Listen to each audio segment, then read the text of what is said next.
Assalamualaikum Sobat Football United. Setelah Manchester United kalah menghadapi Fulham di kandang sendiri, kekalahan pertama di tahun 2024, di sosial media cukup ramai kabar statistik ya, dan merupakan fakta juga. Gue ambil sumbernya dari statement Dave tentang Manchester United yang telah menderita 100 tembakan ke gawangnya atau 100 shots ya dalam 5 pertandingan terakhir.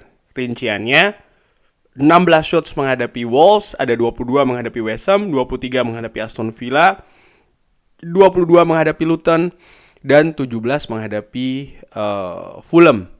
Wow, jadi menderita 100 tembakan. Ini menurut gue memperlihatkan bagaimana sistem pertahanan dari Manchester United yang ternyata tidak bagus.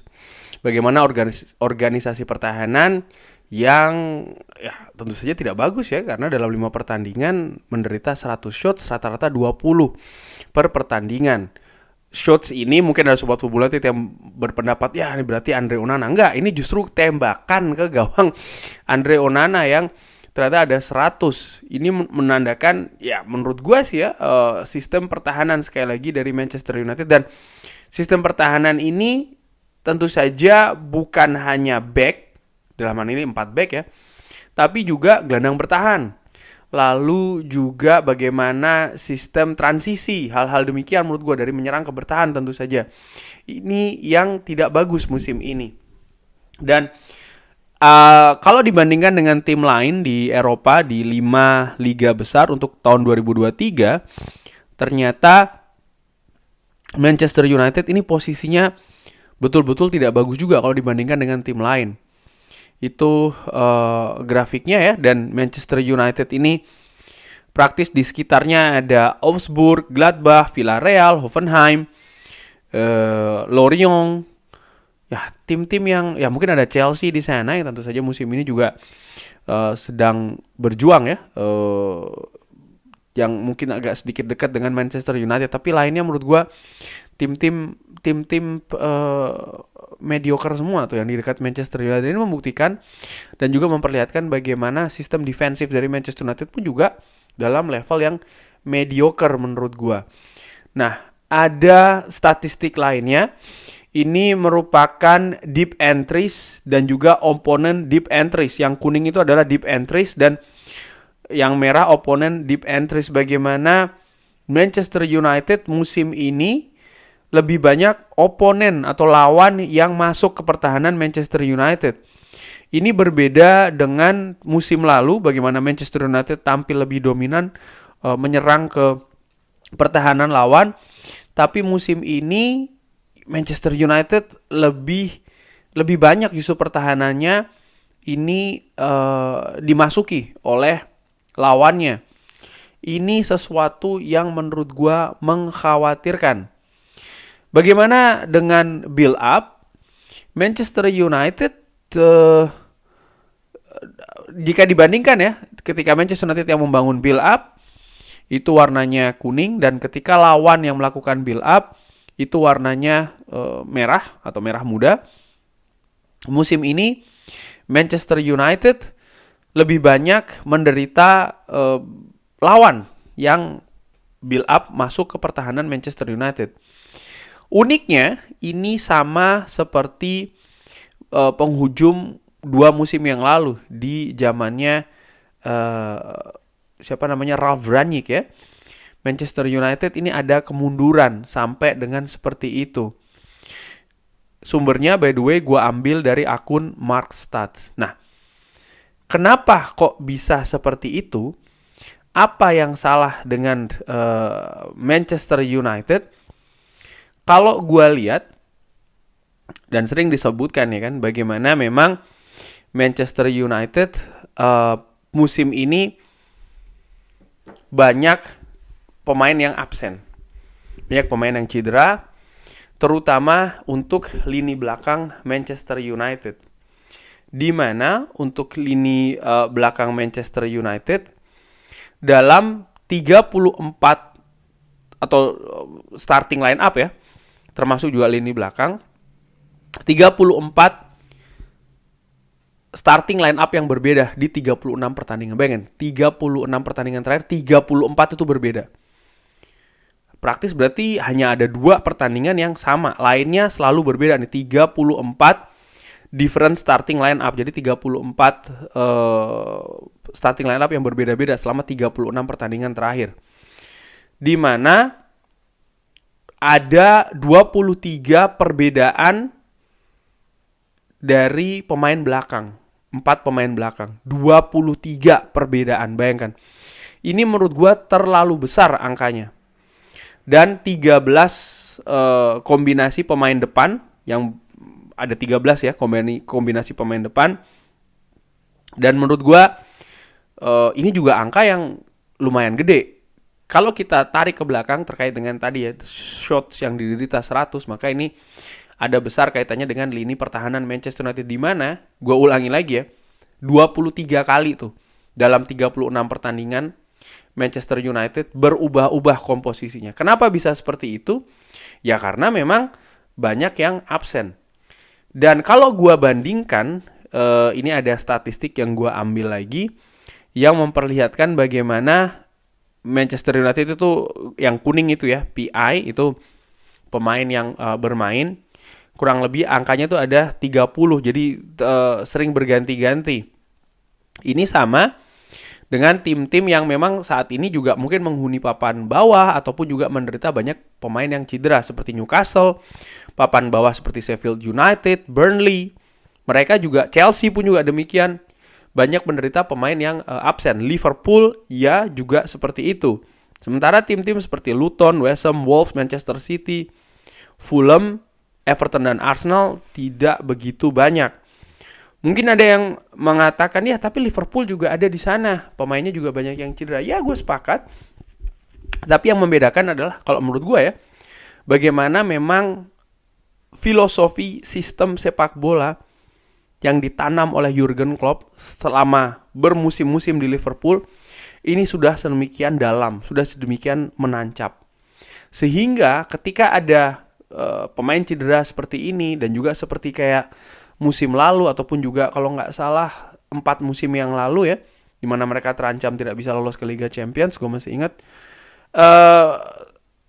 Karena pakem itu sudah tercipta, maka pemain pengganti ini adaptasinya tidak sebesar usahanya ketika contoh pemain di Manchester United, di mana ini baru masuk musim kedua dari Erik ten Hag. Erik ten Hag sendiri pun juga di musim keduanya ini kan memakai sistem yang berbeda. Nanti gue juga akan bahas itu ya, daripada musim sebelumnya.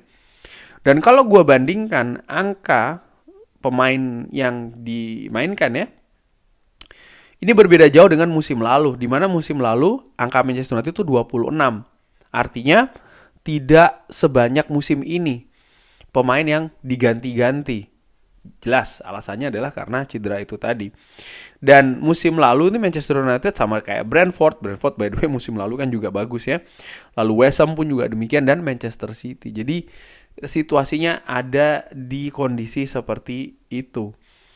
Nah, kalau gue lihat juga bagaimana Manchester United menderita shot secara rata-rata, kalau gue ambil dari statistik ini di musim ini ada di angka 28,42. Tinggi sekali. Dan sekitarannya Manchester United ini ada Luton, Sheffield United, Burnley, Brentford, tim yang saat ini pun juga berada di papan bawah. Bagaimana dengan musim lalu? Manchester United jauh lebih bagus. Hanya menderita 21,68. Jadi angkanya ini berbeda sangat mencolok dibandingkan dengan musim lalu. Dan menurut gua, kenapa bisa seperti ini? Ada 2 alasan. Nomor 1, ya pemain yang cedera. Ini tidak bisa dipungkiri, ini sangat berpengaruh. Tim-tim lain pun juga demikian. Mungkin kecuali tim yang memang sudah mapan ya sistem permainannya, di mana dia bisa memasukkan pemain dan pemain itu bisa beradaptasi lebih cepat, walaupun mungkin ada kualitas tentu saja yang berbeda dengan pemain yang digantikan, tapi sistem itu sudah terjadi. Newcastle di mana Eddie Howe juga sedang membangun filosofi dan juga sistem, kesulitan juga kan dengan pemain yang banyak yang cedera. Nah, selain banyaknya pemain yang absen, gue juga menilai bagaimana faktor nomor 2 itu ada pada, ini tadi gue sudah singgung sedikit, sistem yang berbeda. yang diterapkan oleh Erik ten Hag musim ini. Musim lalu Erik ten Hag banyak memakai 4-2-3-1, musim ini 4-1-4-1. Dan sistem ini menurut gua secara rata-rata, secara overall belum bisa diterapkan dengan baik oleh pemain Manchester United di atas lapangan. Belum bisa dimainkan secara konsisten. Ini adalah contoh kelemahan dari sistem tersebut adalah ketika Manchester United menderita counter attack. Transisi lawan yang cepat dari bertahan ke menyerang. Manchester United sering menderita gol dengan konsep seperti ini dari pemain lawan, ataupun pemain lawan bisa menciptakan peluang. Dan ini adalah gol terakhir kemarin Alex Iwobi, dimulai skemanya dari counter attack ya kan, ada lemparan ke dalam yang gagal. Erik ten Hag menyebutkan ada satu pemain yang posisinya salah, tapi secara keseluruhan kalau gue lihat di sini, bagaimana ada 4 pemain menyerang dari Fulham yang siap masuk ke pertahanan Manchester United. Ada berapa pemain Manchester United? Hanya ada 2 yang di daerahnya sendiri. Oke, 3 dengan Harry Maguire di situ ya. Tapi selebihnya menurut gua tertinggal di belakang pemain Fulham yang memang siap menyerang dengan kecepatan. Dan menurut gua ini yang situasi ini belum bisa diperbaiki secara konsisten untuk musim ini. Bukannya semua Manchester United tidak bisa sama sekali, enggak. Gue juga melihat ada beberapa momentum situasi mereka bisa sebenarnya, tapi banyak juga yang tidak. Lalu salah satu kunci juga dari sistem 4-1-4-1 adalah menciptakan ruangan yang terlalu lebar. Ini tidak bisa terjadi menurut gue. Manchester United masih terlalu sering nih membuat ruangan yang terlalu lebar, terlalu hampa. Ini salah satu contohnya. Ada salah satu counter attack di babak pertama, bisa dilihat itu areanya yang agak gelap. Manchester United lihat kosong sama sekali, tidak ada gelandang di sana, tidak ada pemain Manchester United lah ya yang mengcover area tersebut. Dan menurut gua ini salah satu bentuk salah satu alasan kenapa akhirnya Manchester United banyak menderita gol atau tembakan ke arah gawangnya. Dan ini harus diperbaiki.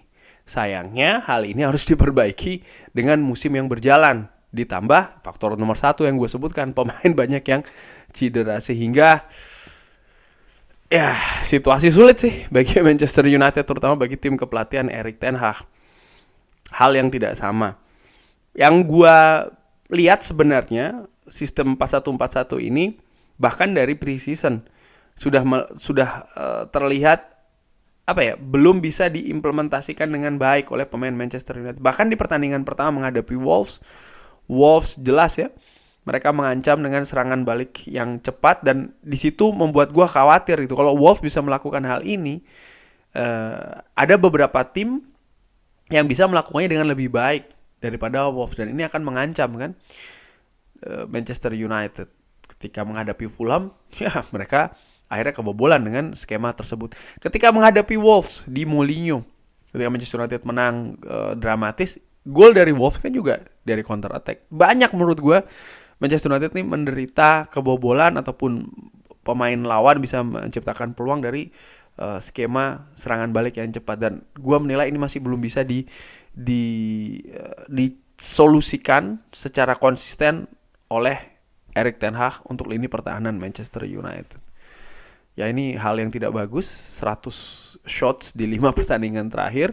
Walaupun gue sudah menyebutkan alasan-alasan tadi, menurut gue ya secara ringan amatiran dari data-data yang gue dapatkan, namun intinya ini harus diperbaiki. Bagaimana cara memperbaikinya?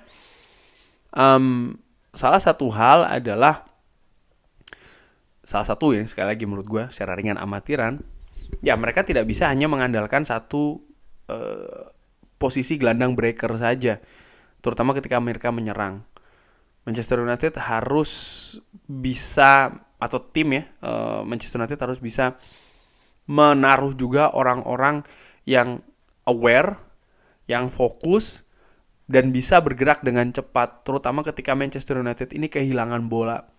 Bergerak dengan cepat untuk melakukan transisi dari menyerang ke bertahan, dan juga memiliki daya rebut bola yang bagus, bisa membaca permainan yang bagus. Ini penting menurut gue.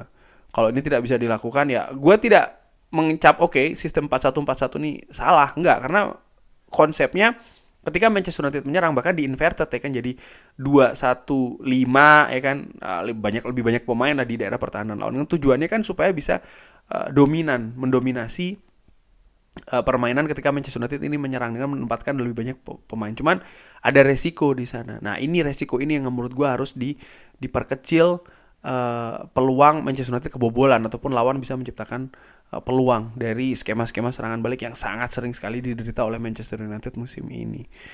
Itu sih menurut gue. Dan kalau pemain siapa yang bisa melakukannya, untuk membaca permainan, ya tentu saja pemain yang memiliki pengalaman. Casemiro. Hanya saja Casemiro, ya kalau untuk mengcover area itu hanya dia sendiri, terlalu lebar, terlalu luas. Yang gue harapkan ada support dari mana? Dari wingback, kanan maupun kiri. Kanan gue menilai Diogo Dalot bisa mengimplementasikannya dengan bagus. Hanya tinggal harus lebih konsisten lagi. Di kiri, tadinya gue nilai seorang Luke Shaw itu bisa melakukannya. Tapi apa daya Luke Shaw cedera dan penggantinya. Ini dia nih menurut gue. Itu masalahnya di sana. Bahkan kemarin ketika Manchester United kebobolan, gol terakhir Alexi Iwobi itu dideritakan dari sebelah kiri kan. Jadi menurut gue ini memang harus diperbaiki. Kurang lebih demikian analisa secara ringan amatiran. Bagaimana menurut Sobat Football United? Jangan lupa like, subscribe. Wassalamualaikum warahmatullahi wabarakatuh. Thank you.